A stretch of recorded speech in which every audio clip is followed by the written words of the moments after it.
নমস্কার। আমাদের ত্রিপুরা মধ্যশিক্ষা পর্ষদের মাধ্যমিক এবং দ্বাদশ 2026-এর পরীক্ষা, দ্বাদশের পরীক্ষা শুরু হয়েছিল 25শে ফেব্রুয়ারি আর মাধ্যমিক শুরু হয়েছিল 26শে ফেব্রুয়ারি। আজকে মার্চের 25 তারিখ।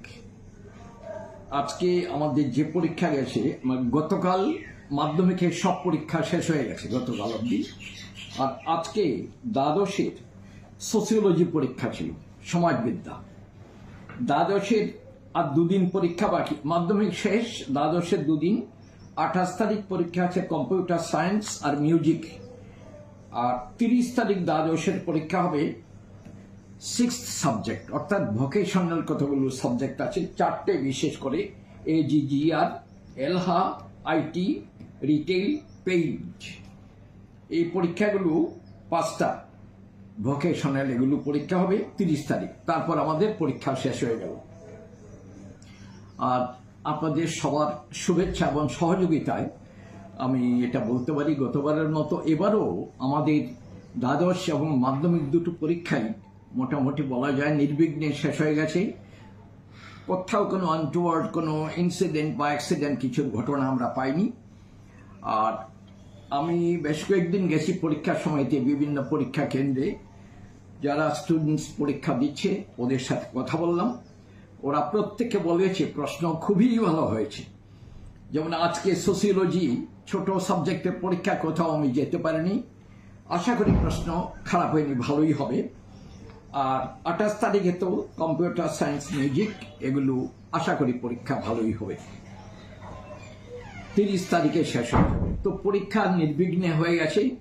আমাদের এবারকার পরীক্ষায় মাধ্যমিক পরীক্ষা দিয়েছে মোটামুটি না, মাধ্যমিকের টোটাল নাম্বার অফ এক্সামিনিস ছিল 32,184 জন, 32,184 ক্যান্ডিডেটস।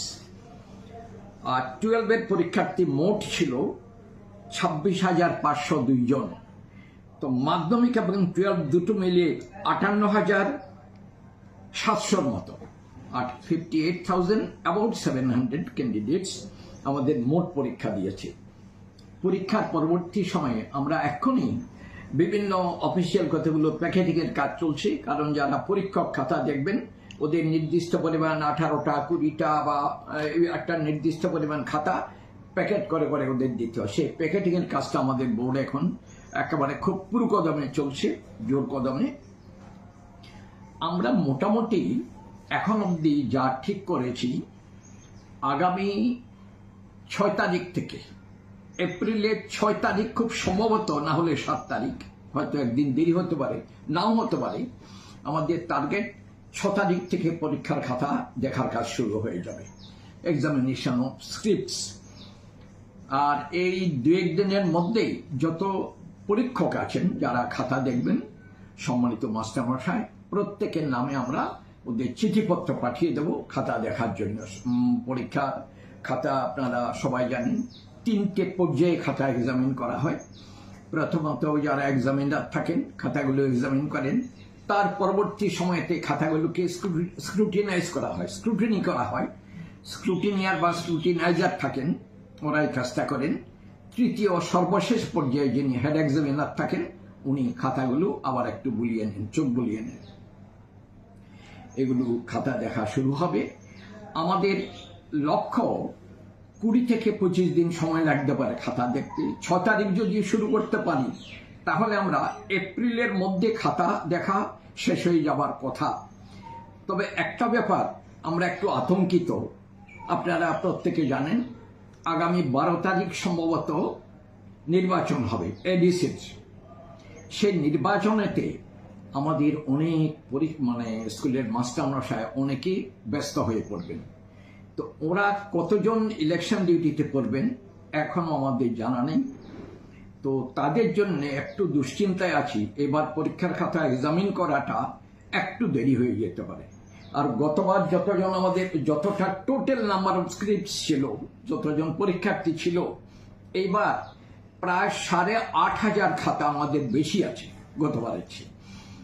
আর এই ইলেকশনের জন্য গতবার রেজাল্ট আউট করেছিলাম ত্রিপুরা মধ্যশিক্ষা পর্ষদের রেজাল্ট আউটের ডেটের দিক থেকে দ্যাট ওয়াজ এ রেকর্ড। গতবার 30শে এপ্রিল রেজাল্ট আউট করেছিলাম।